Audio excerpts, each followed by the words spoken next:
What up, people? So, I had a few Uber tips for you, and I wanted to give them to you today before I took a nap because I hadn't been to bed yet. I drove for about 5 hours and come in and then didn't do anything after that. Laid around and watched YouTube. So, just wanted to give you a couple of tips that have come to mind that I think might help some of y'all. All right. The first one we're going to talk about is the feature that you can use to plot a destination, say,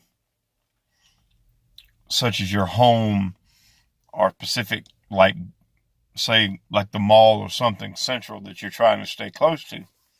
Why is that important? Because that will keep you from getting carried way out of the zone that you're trying to stay in. Why is that important in the 757? Because if you don't do it here, you wind up getting tolls. Trying to avoid those tolls is what I try to do. I make a lot of money staying in my little bubble, my little area between the beach and the mall. I will run as far as Norfolk. But usually when I run to Norfolk, it's when I put on my destination app. I put on my destination on the app. So just remember that. And what you do is you go down and hit the button where it asks, go down like you're trying to log off.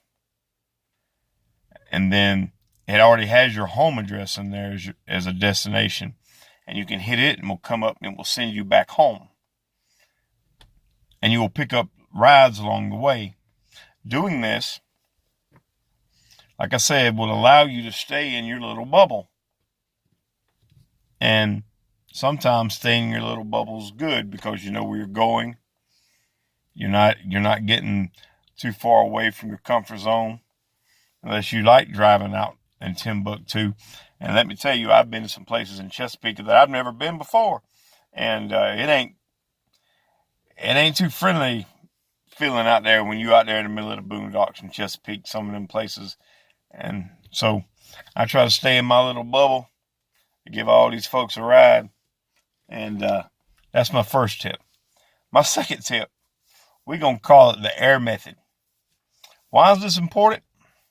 Because if you're like me, if you look around my car, there's nothing in it other than a towel I have in the back, and I have that back there in case somebody's wet from like being at the beach or something. I wanted to make sure I had something I could lay on the seat.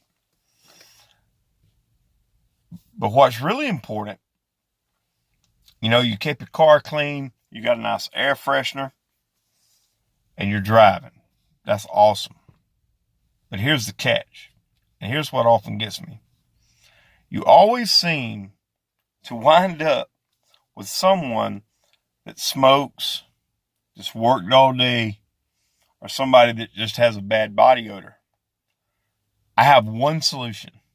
The only one that I've found that works. Because I don't carry spray and stuff in my car. And if the air freshener is not enough to like overpower it completely, what do? My solution?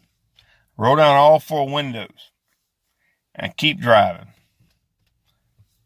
The air comes in, takes all that air within 2 or 3 minutes if it's real bad, and it'd be all gone. No more smell. And that's very important if you're going to pick up another passenger and you just drop somebody off who's had a long day at work, who's been smoking or been drinking, or just has a crazy body odor. You don't want that crap in your car. You don't want your driver, your riders to smell that, because you want to be presentable. You want a nice car for them to get into when you're trying to drive them somewhere. So that's my two major tips for you that I've discovered driving Uber. And we're going to go get it tonight. I've been running about 5 hours, making about $75 a night. So it's been pretty good. Tonight we're going for a little bit more than that. So I hope that you find those tips useful. And come on, 15. We can do it. 15. Please like, subscribe, And I'll hit you up later. Y'all have a good day.